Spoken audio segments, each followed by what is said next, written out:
On Osrc News at 7, Ondo State prioritizes environmental health, warns against unhygienic practices in abattoirs. NDLA raids cannabis plantation, arrests suspects in Ondo. Tinubu directs NAS to amend laws for creation of state police. And from the foreign scene, starvation worsens as El Fasher refugees struggle amid escalating conflict in Sudan.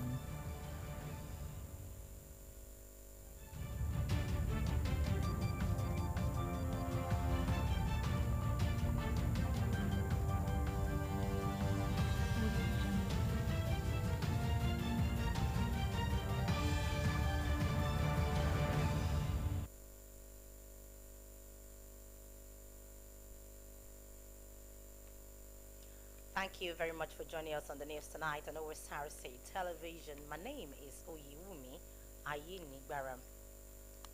The Ondo State government has issued a 7-day abatement notice to operators of the semi-mechanized abattoir in the Sango area of Akure. This follows as an inspection by the state's Environmental Protection Agency after residents complained of foul odor and disturbing sanitary conditions around the facility. Blessing Obe reports. The semi-mechanized abattoir in Shango, Akure is meant to serve as a modern hub for cattle sales and hygienic meat processing. But for some times now, residents say the area has been enveloped by a sharp, choking stench, a smell they describe as unbearable, especially in the mornings and evenings. This prompted officials of the Ondo State Environmental Protection Agency, Osrc, to storm the facility. At the slaughter section, the team observed butchers slaughtering animals directly on the bear, an act that releases blood waste and offensive odor into the open environment instead of the designated slab. Further inspection revealed blocked drainage channel clogged with stagnant, decomposing waste from the abattoir.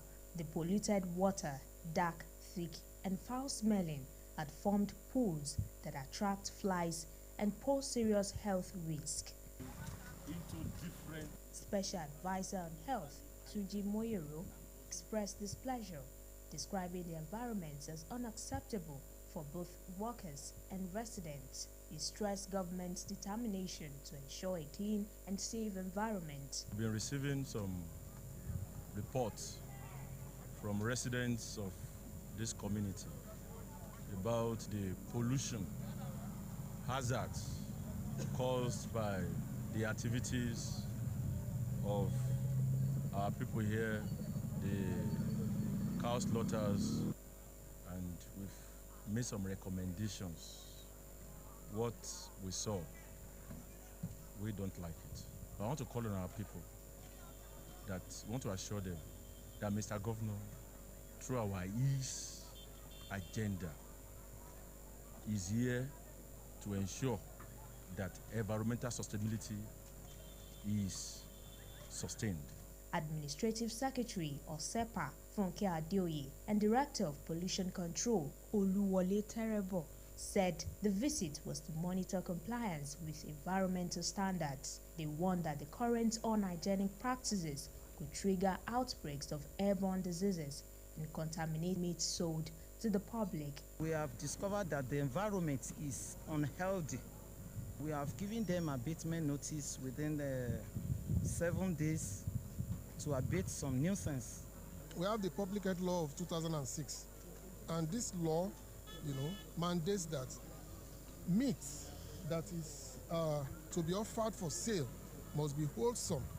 And when we moved around, we discovered that some of their practices is not in tandem with the best practices. Chairman of the Butchers Association in Akure South, Alabi Alejolowo, assured that the association will improve sanitation immediately. Osrc says it will work with Ministry of Agriculture and other stakeholders to intensify sensitization on proper hygiene in abattoirs. The agency vowed to keep monitoring facilities across Ondo State to ensure compliance with health standards and safeguard citizens' well-being. Blessing Obi, Osrc News.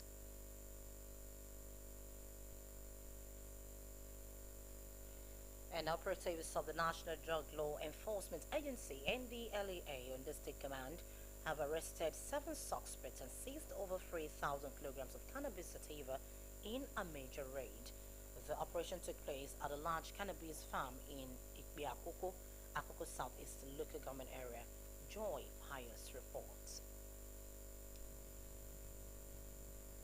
Intensifying the war on drug trafficking, the National Drug Law Enforcement Agency teams swooped in on a cannabis plantation hidden in Ikbeakoko's dense forest. The well-coordinated raid led to the arrest of 7 suspects and the recovery of 3,077 kilograms of cannabis sativa.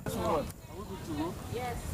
Briefing journalists on the success of the raid, the state commander, Nanzan Daniel Sala, said the operation is part of ongoing efforts to make Ondo State unbearable for drug barons and cultivators. Community seems to be the ones encouraging the problem of cannabis cultivation in Ondo State, because the suspects we have here are not from Ondo State. They are from different states. So one wonders how they are able to get land upon which they cultivated this massive cannabis. And the little investigation we have now is that the process was structured to the extent that there are those who owns the land and there are those who prospect for the land.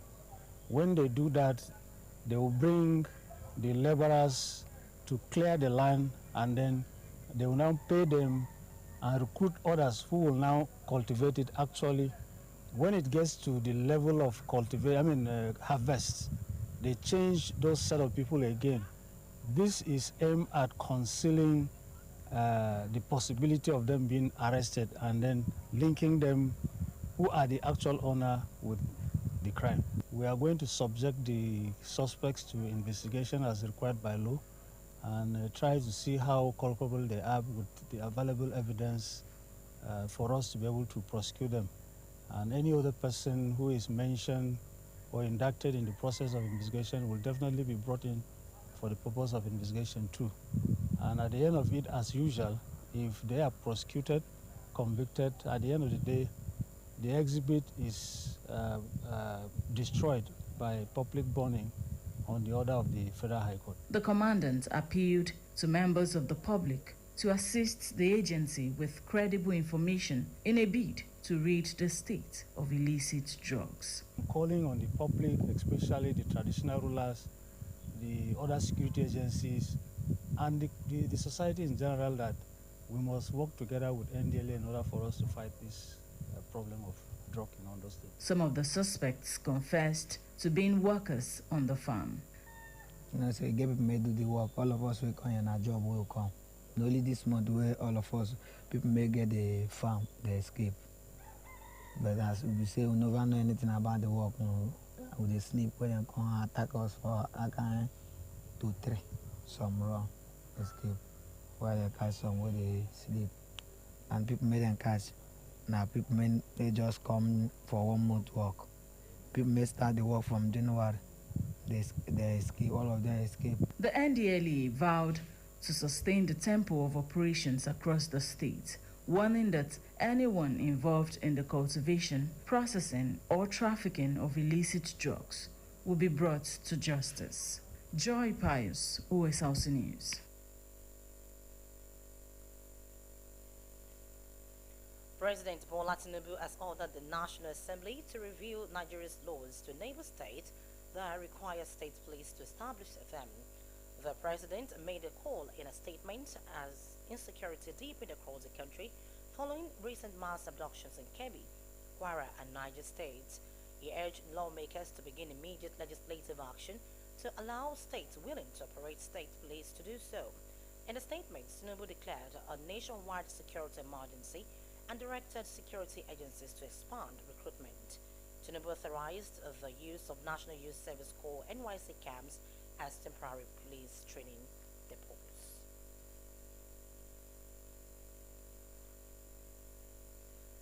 The federal government of Nigeria has condemned the recent military takeover in the Republic of Guinea-Bissau, describing it as an unconstitutional change of government that poses risks to stability in the West African region. In a statement issued by the spokesperson of the Ministry of Foreign Affairs, Kimiebi Ebienfa, Nigeria said it's received news of the coup with profound dismay and deep concern, noting that it undermines a democratic progress and constitutional order in Guinea-Bissau. The government expressed solidarity with the people of Guinea-Bissau and called for the immediate restoration of constitutional governance, the safety and security of all those detained, and respect for the country's democratic institutions. It also urged authorities in Guinea-Bissau to ensure the safety of election observers still present in the country. Nigeria encouraged all parties involved to remain calm, engage in dialogue, and respect the outcome of the recently concluded elections, whose results were announced by the Electoral Commission. In the meantime, former President Goodluck Jonathan is safe and has left Guinea-Bissau following the military coup that toppled the country's government. The federal government confirmed.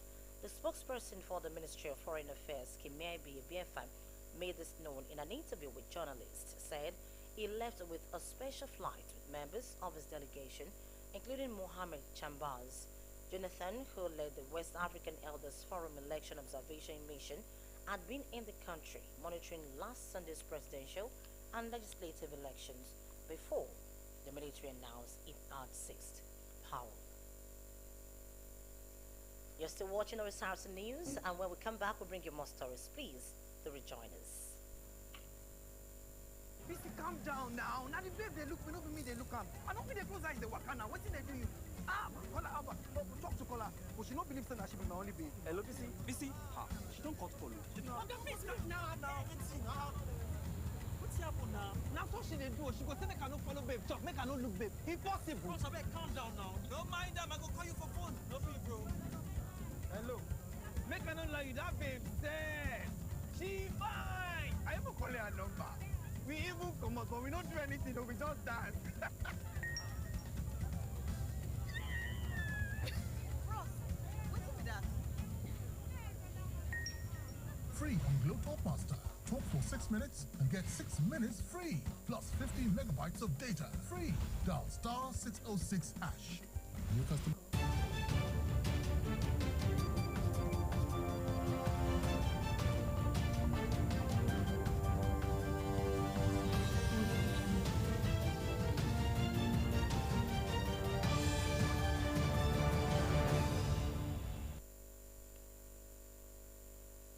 Thank you very much for joining us. You can watch us live on our website www.osrc.ng or follow us on Facebook at Osrc TV, and on YouTube you can subscribe to our channel Osrc TV Ondo. Over 100 residents of Okitipupa local government have received life-changing empowerment tools courtesy of APC chieftain and Okitipupa Constituency 2 House of Assembly aspirant Falano Ojamami. The initiative is aimed at boosting grassroots economic independence and eradicating poverty. Joy Pius tells us more.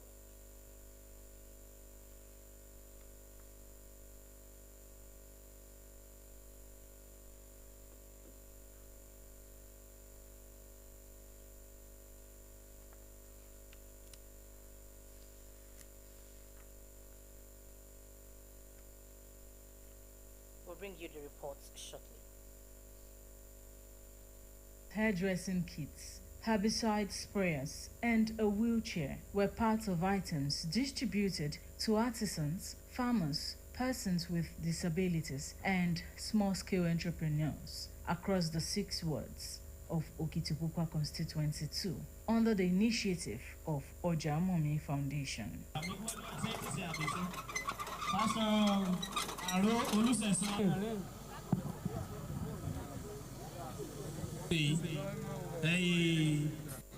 Founder of the foundation and stalwart of the All Progressives Congress, APC, Falano Ojamomi, He said his commitment to lifting his constituents out of poverty motivated the initiative. This year,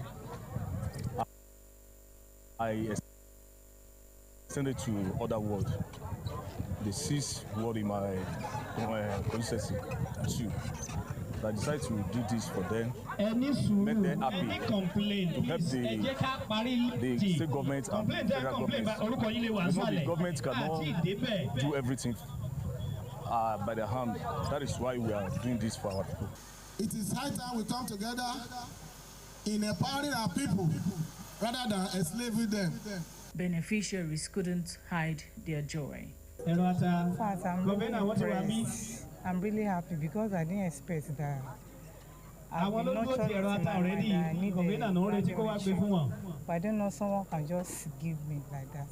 Myself and my family, we are appreciating because this thing is going to make a huge impact in our life. Thank you. I'm very happy. At least with this, I can take something, I can achieve something. Some of the traditional rulers in the local government described the program as timely. The public has given to you one way or the other. We need to come back home and ascribe back to our people the good will. So, my brother, I appreciate you. It's a good thing, giving back to the society. We thank you for this. But it's not only our community, it's the larger Ikane community. The whole local. So, we appreciate this too. It's a very good one. I appreciate the contributions of Honorable Oyewole in this initiative. More so, I enjoy good people of this local government to emulate the gesture by assisting those in need. As the initiative emphasizes sustainable development over political convenience, stakeholders say it will complement government's efforts at improving the living standards of the people. Joy Pius, Osrc News.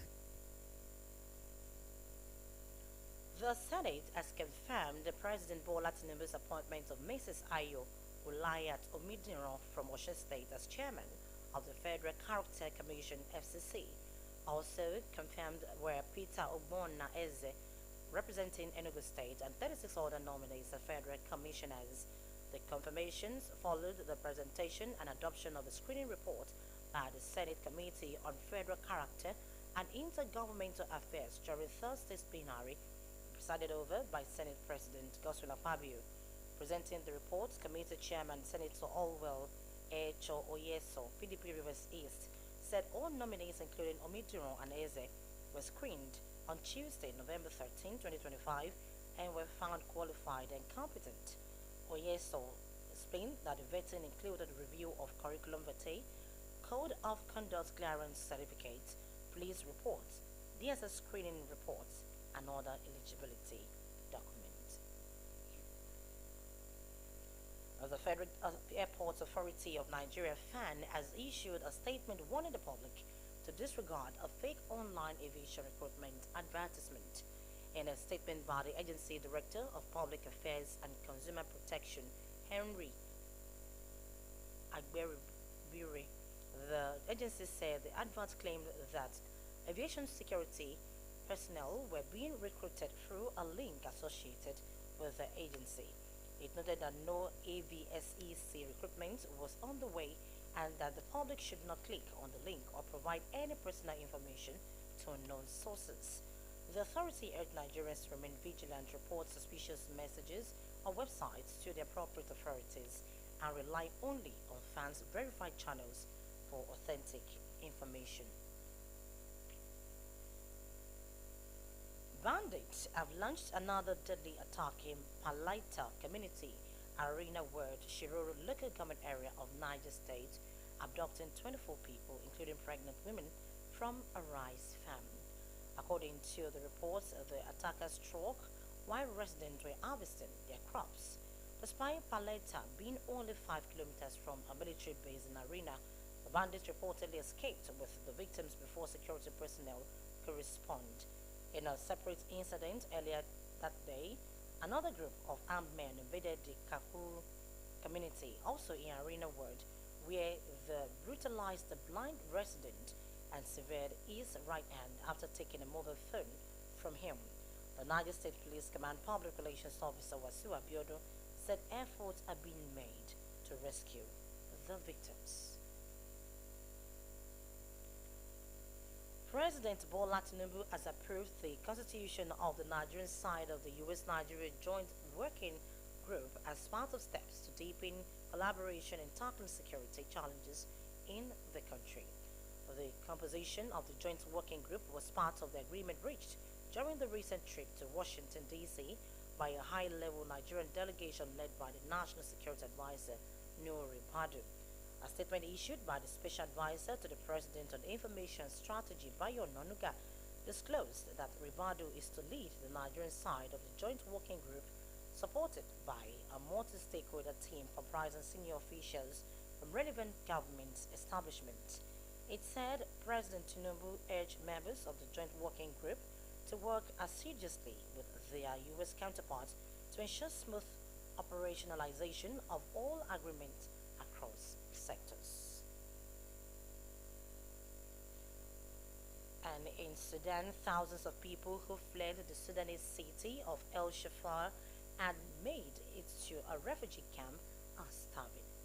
Fighting between the army and paramilitary rapid support forces has created severe food shortages, with famine declared in 2 regions. The United Nations says 45% of the population is hungry. Now we bring you the reports.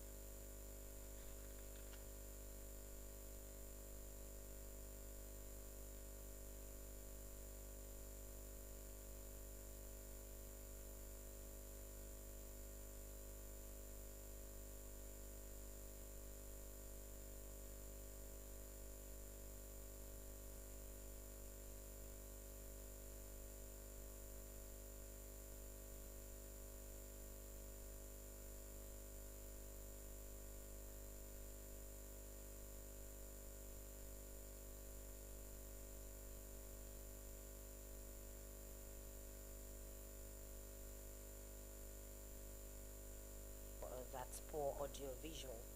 Now, UK Finance Minister Rachel Reeves has presented her annual budget outlining a plan that increases taxes to reduce national debt and strengthen public services with the goal of restoring confidence among investors and citizens.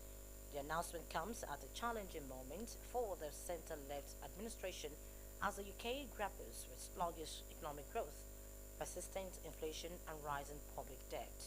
Adewumi Taiwo completes the story. As they blocked central London, farmers had a clear message for the UK Finance Minister: no more tax rises. But that's exactly what Rachel Reeves' budget delivered. After months of leaks and speculations, she unveiled a sweep of new levies on workers, pensioners and savers. Today's budget builds on the choices that we have made since July last year. To cut NHS waiting lists, to cut the cost of living, and to cut debt and borrowing. No doubt we will face opposition again, but I have yet to see a credible or a fairer alternative plan for working people. Central to that plan, a freeze on income tax thresholds, meaning that as wages rise with inflation, tax bands stay fixed, pulling more people into higher brackets. A major revenue raiser, but not founding what most would expect. We're going to get £26 billion worth of tax rises, but very little of that is going to be going into things like public service provision. The vast majority is going to be going into just satisfying the headroom requirements, for example. Headroom, the financial buffer carved in a budget to avoid breaking finance minister's pledge not to borrow more if costs in the economy arise. But while taxes went up, so did welfare spending. The child benefit cap was lifted, a policy hardly popular with the Labour Party, but not so much according to the polls with the electorate. Reeves says she will tackle those challenges and cut hospital waiting list, with health the big winner of her budget. But economic growth forecasts have been downgraded, and whether the quality of life improves for people, we build the real test of this labor government. Adewumi Taiwo, Osrc News. And with that report from the foreign scene, we conclude the news tonight. But before we go, a quick look at the top stories. We told you that the Ondo State government has prioritized environmental health and warned against unhygienic practices in abattoirs. NDLEA has raided a cannabis plantation and arrested suspects in Akoko Southeast local government area of Ondo State. We also told you that President Bola Tinubu has directed National Assembly to review Nigeria's laws to enable states that require state police to establish them. And from the foreign scene, we also brought to you that starvation has worsened as El Fasher refugees struggle amid escalating conflict in Sudan. And that's the news tonight. Thank you very much for your time. Good evening.